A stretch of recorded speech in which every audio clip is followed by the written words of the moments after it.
You are listening to Leaders and Legends, a podcast featuring some of Indiana's most fascinating men and women whose impact has shaped our state, our communities, and us. Join us as we discuss their imprint on our history. Leaders and Legends is brought to you by Veteran Strategies Incorporated, your local veteran business enterprise specializing in public relations, media relations, public outreach, crisis communications, and digital photography. My name is Robert Vane, Principal of Veteran Strategies, former Deputy Chief of Staff to Mayor Greg Ballard, and Communications Director for the Indiana Republican Party. I'm honored to be your host for our discussion. You're listening to Leaders and Legends, a podcast presented by Veteran Strategies, a local veteran public relations enterprise, and sponsored by Girl Scouts of Central Indiana, the Crowne Plaza at Union Station, and MacAllister Machinery, your friendly neighborhood Caterpillar dealer. We are here with someone who, when I told other people we were coming to talk to her, to Sallie Rowland, the immediate reaction was, "Oh my God, she's wonderful. Oh my God, she's wonderful." And that came from people like Greg Ballard and P.E. MacAllister and others. And we are very honored to have Sallie Rowland on the podcast today. Thank you, Sallie. Well, thank you very much. I am joined today by my co-host, the wonderful Danielle Shockey, who is preparing as we speak for questions. And at this point, I should say, take it away. Oh, my goodness gracious. Thanks. Thank you. And thank you, Sallie, for letting us come into your home Absolutely. and talk to you today. So just to give our listeners of Leaders and Legends some context, talk about where you grew up, college, career, just kind of your story, if you don't mind. Okay.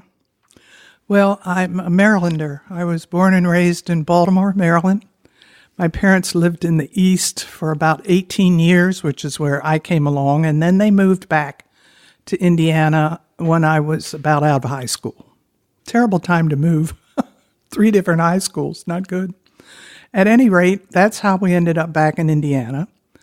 Tell you the truth, one of the groups that I got acquainted with were the Girl Scouts. And a couple of those were a year ahead of me. They'd gone off to IU, and they invited me down for a weekend. I took a look at the place and said, "But this is it." I went to IU. I had a mother who was a real jewel. I graduated from college in 1954, so high school in 1950. And that was the point in time when women, for the most part, were teachers or nurses or secretaries. I couldn't type. And nuns, yeah, I didn't think about that. And my mother said, "Sallie, we've got to figure out what you can do for a living where a woman can make a decent salary so you get off in the right direction." And I remember going through the Baltimore Sun classified ads, seeing what jobs were open and whatnot, and it appeared that one of them would be to go into being a buyer for a department store. That women stood a pretty good chance of that position. It looked like it paid pretty well, so that's what my major was in college. They called it textile merchandising at IU, but that's where I was headed, and I even had an internship at Wolf and Dessauer, which was the department store in Fort Wayne, which is where my folks lived. And I enjoyed it. But then at the last minute, I minored in interior design, which is all you could do at IU. So I'm a graduate of the business school with a minor in interiors. And when I was about to accept the position in Fort Wayne, my interior design prof indicated that there had been a gentleman in from Indianapolis, his name John Ober, who owned an office furniture firm, and they were looking for somebody to do color coordination for offices. And I'm going, who ever heard of that? I mean, truly. Aren't they just all steel gray back then? They were. Yeah. And so I was, that old right place at the right time. I didn't know what in the world they were talking about, but I went up for an interview and was just overwhelmed at what I saw in their showroom, which was a program that was out of Grand Rapids, Michigan, for Steelcase and Stowe Davis dealers to sell executive office furniture. And it was beautifully done. And I had to give it a try. And I have to tell you that Indianapolis was the last place I wanted to work because I had been up here and it was just so dull. And I purposely hadn't taken any interviews here. Compared to Fort Wayne? Fort Wayne was ahead of Indianapolis at the time, believe it or not. So anyway, that's how I got to Indianapolis, and the position, of course, grew, and so did the company, and I was with them for 10 years when I decided, well, my first son was born, for one thing, Eric, and then Jason followed him about 3 years later, 2.5 years later. And I didn't want to go back to business furniture company, partly because when you're a dealer, you have to maintain a certain volume of business in order to maintain those dealerships. So for every client that came in, you had to show them certain lines of furniture, some of which would be fine. But as it became evident to me, and by that time, I think we had about 5 people in the department.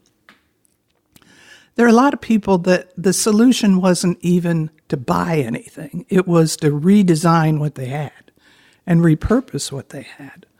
And so I felt that there was a bit of a conflict of interest there, that you were selling just what you could get rather than not necessarily what the client needed. So I started the firm with the idea that we were selling good design. We were not selling product, which is still the way the firm is, which is 50 years old now. So that was kind of an entirely new direction to go, where basically we were paid for our knowledge and our ability, and we weren't paid for product in the way of furniture. So when you say you started, just for our listeners, you started Rowland Design. That's right. And what year did you start this as I'm guessing much of a trailblazer? It's a word that's used to describe you. Well, legally, the firm was established in 1968 when another thing that's important, I had a husband who was so supportive, and that's not typical of my generation either, because I was working initially out of the house, and then as my boys came along, I was having problems. I can't close the door in their face. So I either had to get out of the house and establish an office where I could have the right kind of care for them, or let it go. And my husband said, don't let it go. Go after it. So that's very special to have What did he do? He's an architect, but for a different firm, and we never were in the same firm together. So when you took your location, because you also are quite a historian, or I guess I would say preservationist, would that be the right phrase? Sure. Mm-hmm. So when you first took your firm, is Lockerbie Square where you went for the first location? No, initially we were in a building on College Avenue. Okay. And about the 4000 block or something. It was a couple of buildings that had been put together. Mm-hmm. And we were there for a few years. My original partner in business was Bill Hawkins, who was an industrial design graduate from the University of Cincinnati. Fabulous talent, could do all kinds of things I couldn't do. And so the next place we went was to a building we bought on East 38th Street, so it was handy for him. You got to do things like that. And then the next move was downtown to Lockerbie Square. And we were the first firm to take a historic building and redesign it and establish it for commercial purposes. That's hard to believe, isn't it? But we were. So that was in Lockerbie, and we stayed there until we outgrew it and bought another one in Lockerbie, which we just recently sold, and the company is now over on Capitol, and it's doing very nicely without me. I'm glad to say. So describe downtown in 1960. What was downtown Indianapolis like? You already mentioned you didn't want to live here or work here. Just nothing. I mean, there was nothing going on. It was just, I must say that one of the things that the company that I worked for, which was Business Furniture Company, and that we individually did after that, was to try and make the town better. So one of the things that Business Furniture Company did, which was a wonderful event, was they collaborated with what was Heron Art Museum there. It's now Heron High School, but it was an art museum then, to bring Frank Lloyd Wright to town. Now, Frank Lloyd Wright had recently designed the Johnson Wax building. And Steelcase, which was one of the dealers that Business Furniture Company represented, built the furniture for that. And, of course, it was bizarre furniture. You know, he had three legs on the chairs. They were on casters. People kept falling out of them. And his remark was, if they fall out of them often enough, they'll figure out how to stay. The typical Frank Lloyd Wright. So it was a real thrill to get to hear him speak and bring him to town, and that was a big deal. But, you know, the only way in from the airport was on West Washington Street. So you can just imagine how thrilled he was with what he saw. But they were taking him around. At that point in time, the World War Memorial still had the two churches on the corner. The Baptist church was one, Second Pres was on the other. And they explained to Mr. Wright that those two churches would be removed, whereupon he said, keep the churches and remove the memorial. You know, just the kind of thing that you expect him to say. But at any rate, he was very cordial. He had a sparkle in his eye. You know, he was expected to behave, I think, at that point, a certain way. But frankly, it was very shortly before his death. And he spoke extemporaneously before the group at Heron, and then came for a reception at Business Furniture Company. We had his furniture and his fabrics and everything there. Yeah. So that was maybe an example of an effort to do something for Indianapolis. And certainly the group under Hudnut and the movers and shakers there who came up with the brilliant idea of the amateur sports capital. And, you know, I was just seeing a picture the other day when we had the Pan Am Games. I think that that's the first time a lot of people had ever been downtown that live in this town. And it was sensational. Do you ever remember a guy by the name of Larry Conrad? Did you ever hear that name?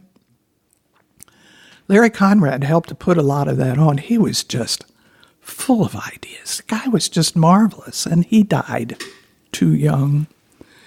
But he was very much in charge with that. When he said, we're going to let white doves go off, we go, yeah, Larry, sure. We've had a lot of folks.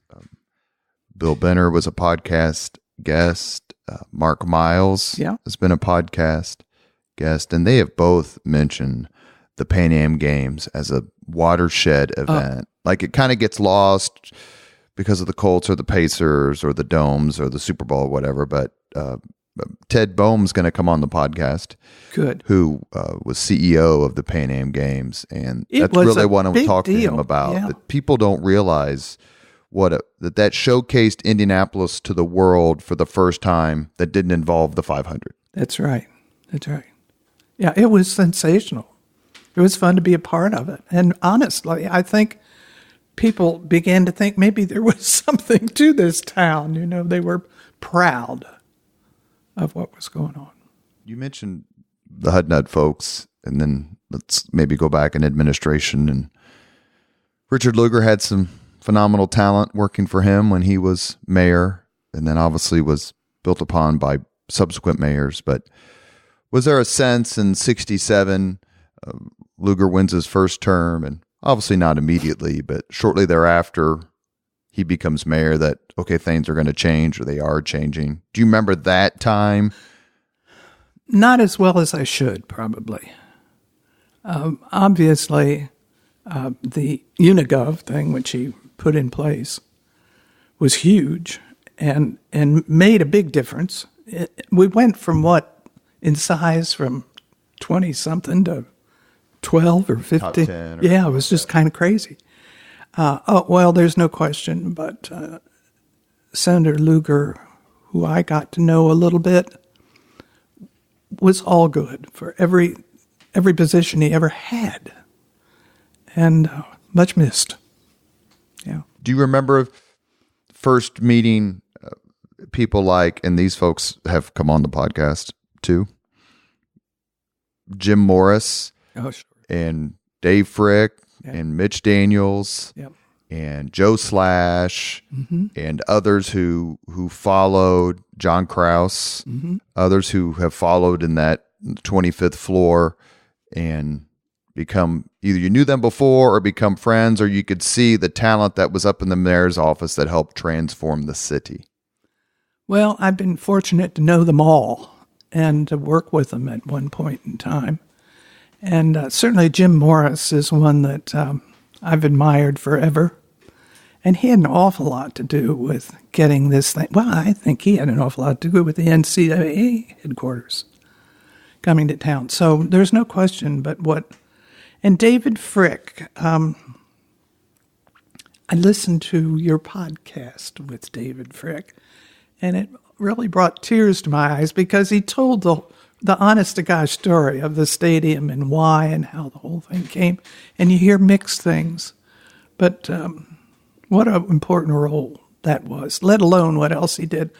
You know, I can remember another thing that Dave Frick did that helped me. I was president of the Indianapolis Historic Preservation Commission for a number of years, which is the governmental commission that can designate historic districts and historic edifices, and which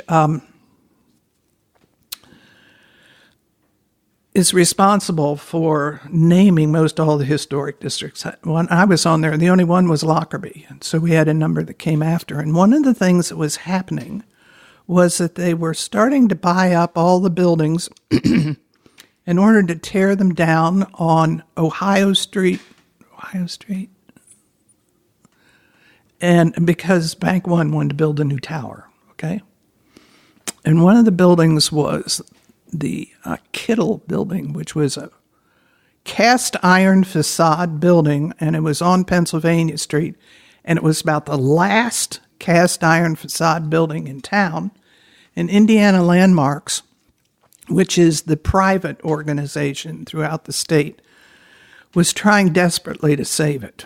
The wrecking ball was on its way, and all the efforts to try and get Bank One to let us just have the thing. We said, we'll take it apart, which is frankly what. But the day before that wrecking ball arrived, we'd exhausted everything. I called Dave Frick, and I said, David, we're desperate. Can you pull any string? Do you have anything you can do to try and save this building? Landmarks will take it apart. We'll store it so it can be used again. And Dave Frick got the job done. So finish that. What happened to the facade of the building? And could we see it now if we wanted to? Yes, you could. Fortunately, Landmarks took it apart, saved it in the field for years. And then when the Circle Center Mall went into reality, then that facade was put back together and used, and it's on the Meridian Street side. It's interesting. So you mentioned, or I should say Robert mentioned, quite a few gentlemen at the time who were working hard to make our city what it is today. Yourself, who are some other women at the time who you would say also helped shape the city? Well, of course, I think everybody has respect for Judge Barker, Sarah Enns Barker. Yvonne Chahine, who really had a tough time of it because she went into a business, the electrical contracting business, where no woman had any business being. Her husband had died quite suddenly, and she took it over, and she's just an amazing person. And what she's contributed and what she's accomplished is wonderful. There weren't very many of us, I have to tell you, and frankly, a lot of the mentors that I've had through the years have been men. So it's been said that when people think of you as a community leader, that you're one of those people who quietly goes about your business. You see what needs to be done, and you go about doing the work. How did that play out? How did that come to be? Where did you get what I would say your philanthropic, your just that part of you outside of being a business owner? Well, obviously, if the whole community can be healthier, you as an individual are, and so is your business, if you want to look at it from the business perspective. But if you've got to give back, I mean, good heavens, how many people helped me along the way? And so you need to do the same. And I think it's important maybe to get into an area that you're passionate about. And I was asked to be the first woman in a number of them, which I kind of felt maybe I was over my head, but they didn't think I was, so there you go.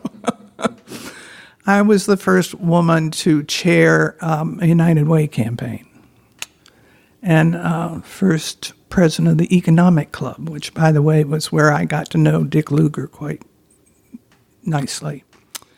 And so there are a number of those kinds of opportunities. SKL program, I was the first woman moderator. And my hope is, and of course, I think maybe a place where I made a difference was in the present Historic Preservation Commission, which were quite heated meetings. And I tried to be fair, but I tried to reach a conclusion and get something done and be firm about it. And I think maybe that was observed. And so that opened maybe other opportunities. Those HPC meetings can be a real rumble if you've never seen gosh. one. Yeah. It's usually, I've had to do PR for a few clients and go before them. Susan Williams was or is. She is the head now. of it. She wasn't when I was there, yeah. And they're no day at the beach sometimes because No. you're pushing hard for something that you think is beneficial for the city, and they're kind of pushing back, like saying your definition of beneficial does not meet our definition of beneficial. Yeah, I know. But it's important. I really feel that the fact that the historic districts downtown, the Old North Side, Chatham Arch, even the one on the south side, Fletcher Place, which was slower to catch on, they've all become the nucleus for the downtown residential development. And if we hadn't saved those areas and made them desirable and made them part of what Indianapolis is all about, it would have looked like, I can remember someone saying, if they don't quit tearing buildings down, it's going to look like this town was established in 1975. And so your history is part of who you are and part of what makes you unique. And so I really feel that the role that historic preservation has just been really important in the ongoing growth and success of downtown Indianapolis. Yeah. Is there a historic preservation, I guess, project that didn't go the way you had hoped that you now look back on and say, that's the one I wish we could have saved? Well, this was before my time, and I don't think the Preservation Commission was active then, but the one I always hear about was the English Hotel that was on the Circle. That was before I ever got here, so I don't know what it's all about. But that's the one that those old-timers around town do remember.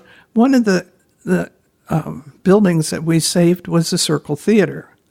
And they came to us wanting to tear it down. And yeah, just the thought of it. The thought of it. So I hauled the commission over. Let's go look to see what the Circle Theater is looking like these days. Well, it was all painted gray, but you could look up there and see that the details of that interior were still there. It was a movie theater then. I remember the movie that was on, they were hanging corpses on hooks in a cooler, and I thought, oh my God, got to save this theater. So obviously we quickly put it on the National Register. We denied their request to demolish it. And the person that I really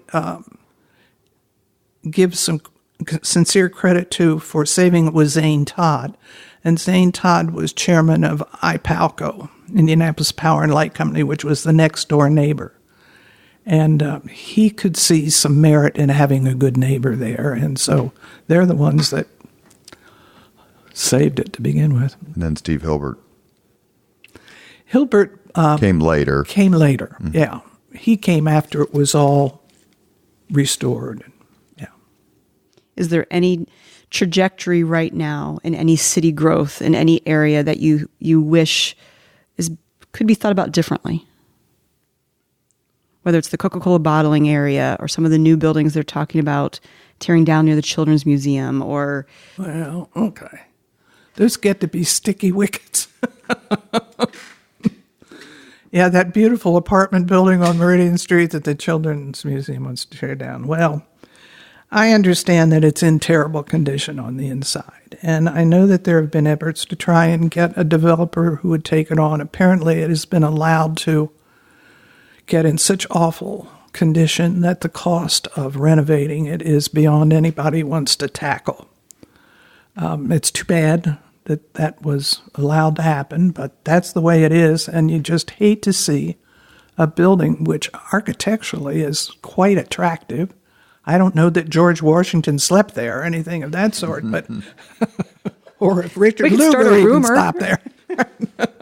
But it's kind of sad to see those things happen, and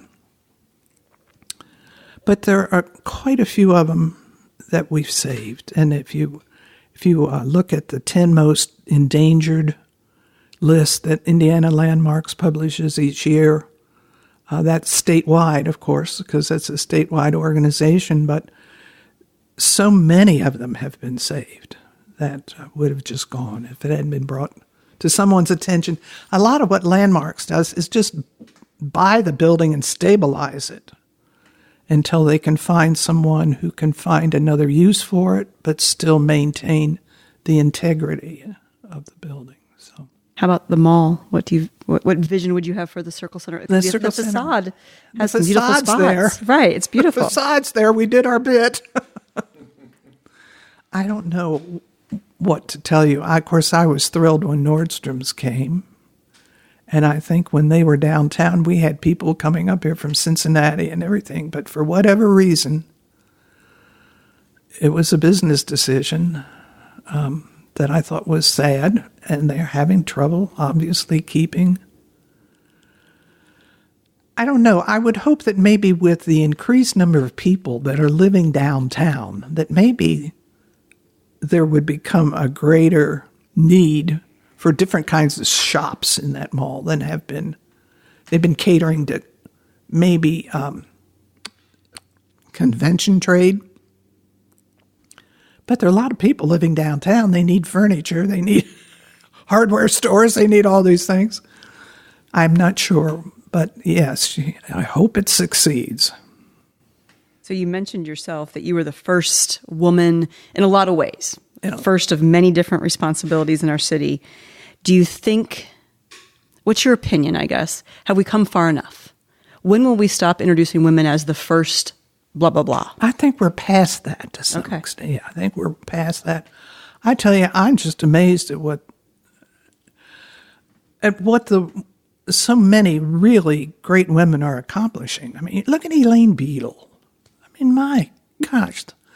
And there are just a number of women that are now in a leadership role. And it's interesting to me that a lot of them got that way when some of our corporations were sold. And you could be sad about the corporations being sold, but out of it came some interesting things. When IPL was sold, the first CEO was Ann Mertlow, a woman, for crying out loud, running a public utility. You know, that sort of thing has happened. Connie Bond Stewart is running PNC Bank. it's just very refreshing, frankly, and I'm in awe of these women. You're listening to Leaders and Legends, a podcast presented by Veteran Strategies and sponsored by Girl Scouts of Central Indiana, the Crowne Plaza at Union Station, and MacAllister Machinery, your friendly neighborhood Caterpillar dealer. Do you have some favorite buildings downtown? You know, one of the things that's happened in the last decade or so is more walkability, more connectivity, those damn scooters, bicycle riders, various things. So you see more of downtown than you did 30, 40 years ago. It's just easier to get around. So you can kind of take in some of these amazing buildings that our city has. Do you have 3 or 4 that when you drive by or walk by, you look up and go, that stacks up with anything I've ever seen? Well, Christ Cathedral on the Circle. That's just an amazing thing. That church is still there. That's certainly IRT, Indiana Repertory Theater buildings, fascinating one, and certainly being kept in good condition as well. I don't know. You got to understand that I'm not all in favor of old buildings. I like new ones too. And so I can appreciate both sides of it. I am a little concerned about a lot of the apartment buildings I see going up downtown now. Just every time you turn the corner, there's another one, and they kind of all look alike, which is a concern from a person interested in design. But it is what it is. Do you have a favorite architectural or design period in history? Something that you can see either on your travels or my kids and I are big fans of the Poe television series, The Mystery, which is all Art Deco. It's set in the 30s. It has all that amazing Art Deco, clothing and furniture and architecture. Yeah. And there are obviously a lot of different examples, but are there ones where you look back on and go, wow, they really looked good in that era? Well, fashion-wise, I do think the 20s was terrific. And the cars that they made back then, just gorgeous things. I don't know. One of my problems is I like a lot of different periods. So I like to mix things too. And so to say that there is a favorite, I have to tell you, I don't think I could live in a Victorian house. They're too dark and the rooms are too small. But they worked for them at the time. It all is reflecting the living. I like a lot of the arts and crafts style architecture, which is kind of getting a rebirth. I am a Frank Lloyd Wright fan. There's no question about the influence that man had is just still with us. As an individual, he wasn't so nice, but as an architect. Geniuses usually have a bit of an edge to them. I am paid you. Yes, yeah. I admire his work very much. I'm not so sure about Frank Garrity and all of his crazy aluminum buildings. Some of them are really well done. He's and destroying the Eisenhower Memorial in D.C. D.C. Yeah. Do you subscribe to the Starchitect criticism? Some of these architects make it about the promotion of them and their brand as opposed to the building or the project. Well, probably my favorite architect was Eero Saarinen. And the thing I liked about him is that you could not tell he'd done the building. He didn't have a look. And frankly, that's been my philosophy as an interior designer is not everybody is alike, and so all these things shouldn't look alike. You should get to know the individual or that company, find out who they are, and what you do is reflect who they are, not look like everybody else. And so that was one of the great gifts of Saarinen. He did the TWA Tower, he did the Arch, of course, in St. Louis, but then he did the Concordia Lutheran College up in Fort. Well, you just don't look at these things and see a look which you do with an awful lot of the architecture. You can kind of tell who did it because there's a great similarity. The point is, if you like that look, I guess that's okay. When I think it's called 360 Market Tower, the big apartment complex there on the old Market Square site, when they were deciding what to do with that space and they had kind of decided that they wanted it to be what it turned out to be. At the time, Mayor Ballard says, no right angles. He wanted something that looked different. Yeah, and it does, and I think it's very nice. Probably of the new architecture I see going up for apartments, it's just way ahead of everything else, in my opinion. I haven't been in it to know how it functions, but aesthetically, I think it's lovely. You think that it's easy to get in a rut, especially in Indiana? There's so much limestone, and if you can make a square limestone building, you can do it so much more cheaply than have a little bit of creativity and that sort of thing. Is it hard to break out of what is either cost effective or maybe expectant in the people's eyes? Well, I think an awful lot of work that is done is being done by developers. And they have a limited amount of money that they're going to spend.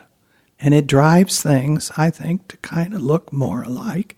And in many cases, they intend to sell these things within a given period of time. So they want something that they think would be easy to sell. So I'm not sure that that always encourages creative design.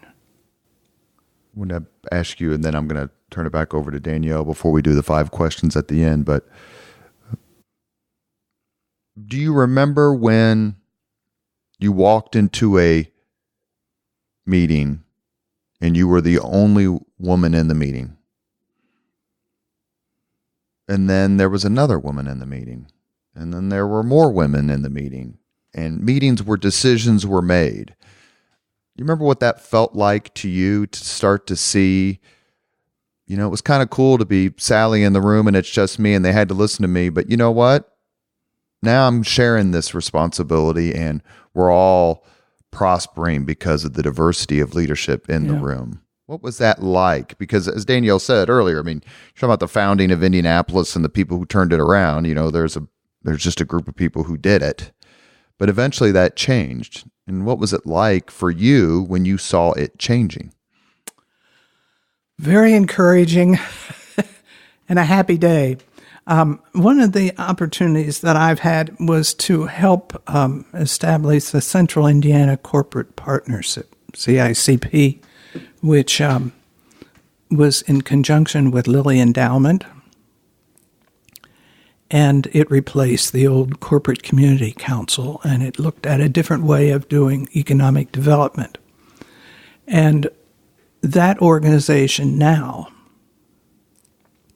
has a great number of women that are part of it, including the officers of it. It's just so encouraging. If anything that's frustrating, it is that there aren't as many women who are heading CEOs, because that's who you have to be in the Central Indiana Corporate Party. You have to be present, the CEO, the one that makes the decisions. That there aren't more of them in manufacturing or in the kind of organizations that are part of that organization. We always wish there more. We're all but we're making progress. I mean, we really are, and a lot of them are in the leadership roles.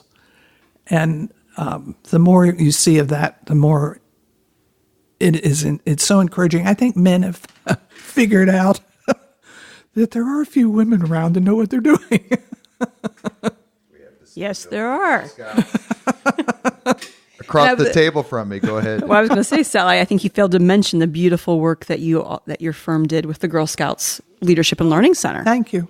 It's beautiful, the facility I get to go to work in every day, thanks to your work. Not my work. Your firm's work, right. But to Robert's point, it was very much designed to meet our needs and to fulfill what has the feel of a Girl Scout, what you would expect. It's in the outdoors. It has elements of our brand, but in a beautiful way. So Thank you for that. My son Eric is the architect on the building. It's beautiful. We're lucky to work there every single day. Thank you. So if your children, so you already mentioned, your husband played a different role for that time in life or that time in history, right? Yeah. What would your children say about you as their mother? How would they describe you and the trailblazer that you are? Well, that's a scary thought.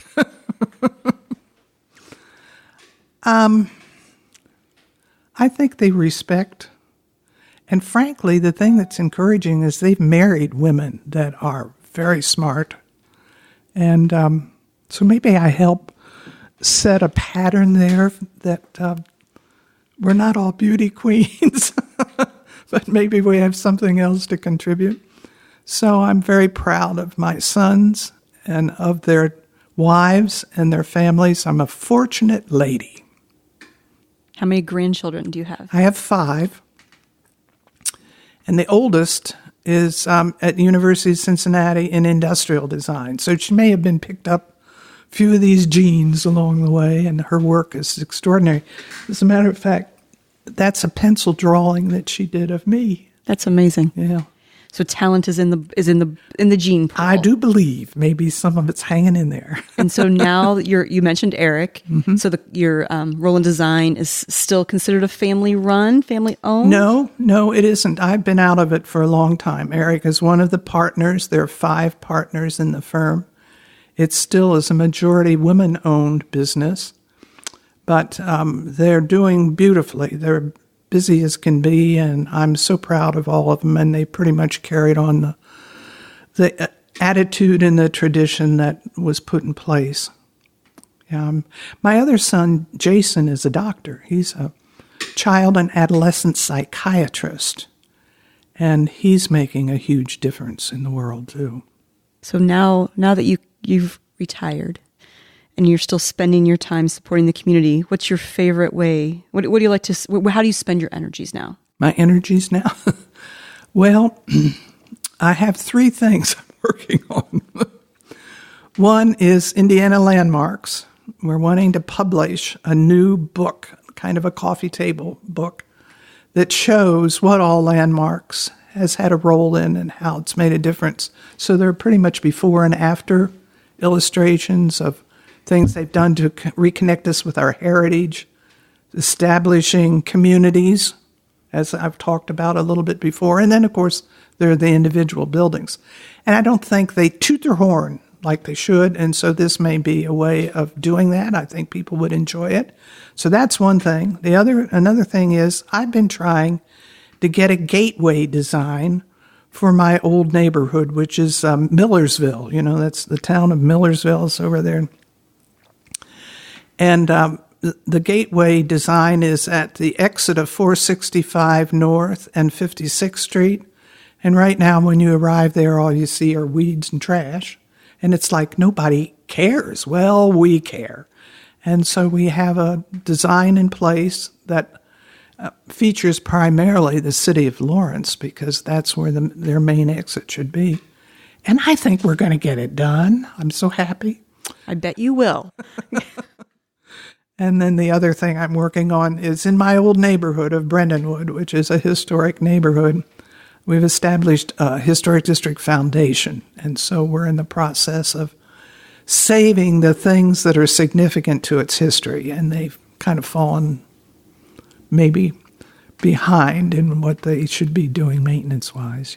So that's what I'm doing. I didn't think you would have slowed down, so it sounds like you're pretty busy. That's great. Thank you for telling us all your stories. Well, thank you for being interested. Absolutely. And Robert? Well, is there a particular, the show's called Leaders and Legends because those are the folks that we want to talk to and chronicle what they've done. And we've been very lucky because the folks who have said yes have really enlightened. I get so many messages saying, I never knew that, or I didn't know that person. It's one of the reasons that I really wanted to do the podcast with former deputy mayor for Bill Hudnut, David Frick. Mm-hmm. Like, you do understand this is the guy who brought the Colts to Indianapolis. And he's the guy who called the Simons to say, you got to buy the Pacers or they're leaving. That's right. is there a particular, and I can't wait to talk to Judge Barker, who's agreed to come on December 5th, I believe. And I'm going to be pretty nervous because, she's fun. She's a formidable You'll enjoy figure, it. to say the least. But is there a particular Hoosier leader or legend you have enjoyed interacting with over the years, or particularly admire for a particular reason? Well, I guess it would be Jim Morris. I'm not a close friend, but we've known each other through the years, and I so admire everything that he's done and his manner in doing it. I think he's made a huge difference in this city. We recorded a podcast with former Governor Daniels, and it was posted several weeks ago, and I specifically asked him about Jim Morris, and the governor said that Jim is the most important person in the history of modern Indianapolis not to hold office. It may be true. Yeah.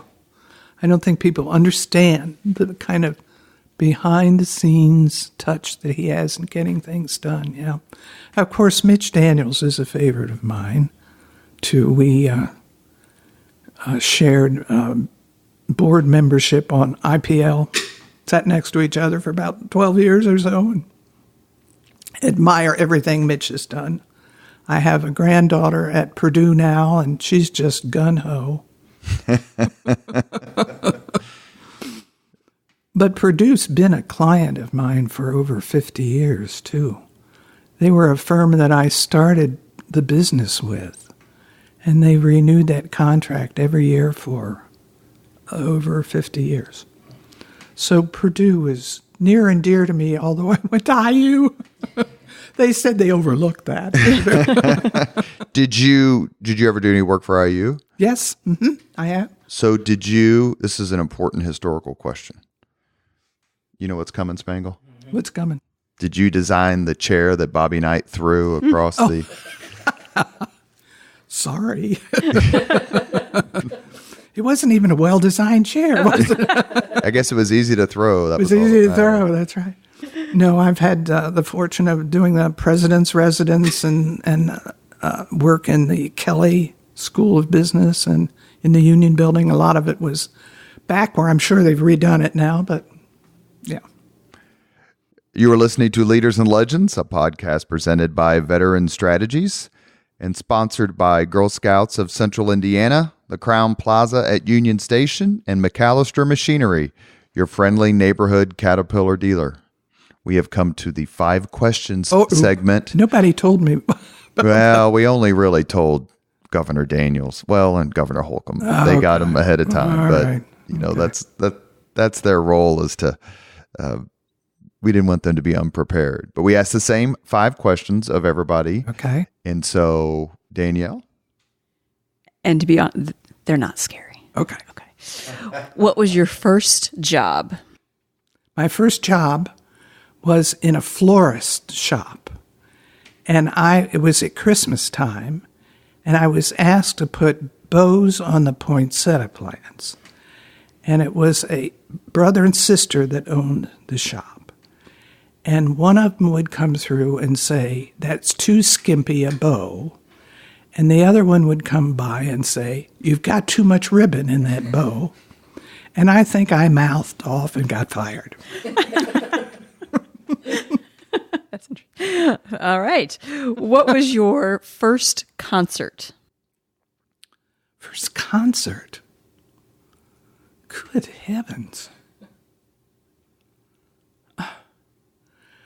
Well, when I was at IU, let's see if this helps any at all. When I was at IU, if you were volunteering as a usher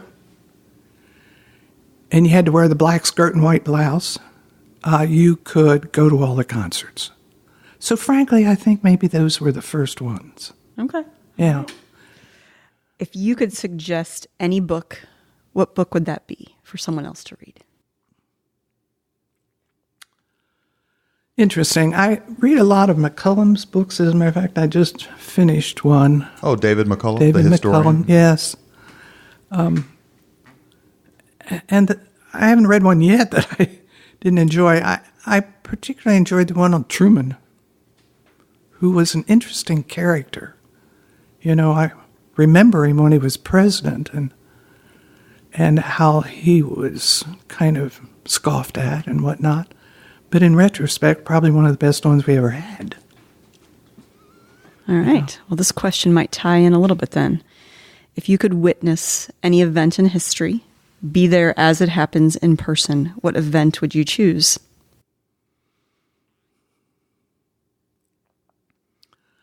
I guess it would have been nice to be there when they finally voted the right for women to vote.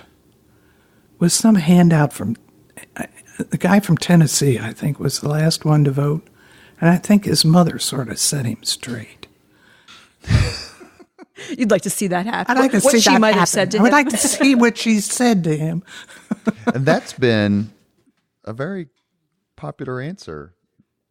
Yeah, and as we're coming up on the 100th anniversary. The 19th. That's right. So if you could have dinner with anyone living today, 2 hours off the record just to talk, who would you choose? Oh, my gosh. Somebody that's living, you have in mind. Okay. Well, I think certainly Jim Morris would be one, and Mitch might be another. And Ballard would be fun to, because he's such an interesting person. We might have to do a reunion of podcast guests so Sallie can have dinner with those three. Yeah. That's true. And Mark Miles and Allison. Mark, yeah. But if you widened your gaze a little bit, anyone in the world living today? Boy, I can think of some I wouldn't want to. They might be fun, those. Don't think you could make it through dinner, or don't think you could keep your dinner? Both. Well, let's see. Widen your who? Oh my gosh. Well, I think maybe Colin Powell might be an interesting person to talk to. He was in an interesting spot at time. I've always admired him. In the podcast that we did with Sammy Davis, he says he knows him well from their service in Vietnam together. Yeah. Before we wind up, thank you, Danielle, for doing the 5 questions. I want to ask you about one other thing, and then we'll end the podcast. What were your thoughts as you watched Notre Dame burn? Oh my gosh. Well, horrified, I'm sure, like everyone was, And it seemed like it took them so long to get people there to help put the fire out. At least, I'm just watching it on television, so that's how much you know. It looked to me like it wasn't going to be as bad as everybody thought it was. It looked to me like the roof was what really went, but that the stone structure was pretty much going to stay in place. I don't know if you've seen any of the suggestions of what to do with it. Some of them are just ridiculous. I think they probably ought to put it back the way it was, but do it with better materials that would not be subject. I read that one of the reasons that the fire was so hard to put out was because of the architectural design of the building itself hundreds of years ago to keep water away from flooding inside the church. So when they had to spray all that water on it, these medievalists got it right. Yeah, that's right. They probably did. But I'm sure there's a better way to do it now. It's a magnificent structure, and what a tragedy it would be to lose something like that. But I think they lucked out. Yeah. It could have been worse, for sure. It could have been much worse. As awful as it is. Yeah. Sallie Rowland, thank you very much for joining us on Leaders and Legends. It's been an honor to talk to you. You're very kind to let us in your home, and I wasn't fabricating anything when I mentioned all the people who wanted me to tell you hello, and that's the esteem you're held by so many folks who've made a difference in this city and state because they acknowledge the difference you've made in this city and state. And thank you. Well, thank you. I'm humbled to be included in the group. I really am. Thank you very much. Thank you very much for listening to Leaders and Legends, brought to you by Veteran Strategies Incorporated. If you want to contact us about this program or our menu of public relations services, please send us an email at robert@veteranstrategies.com. That's robert@veteranstrategies.com.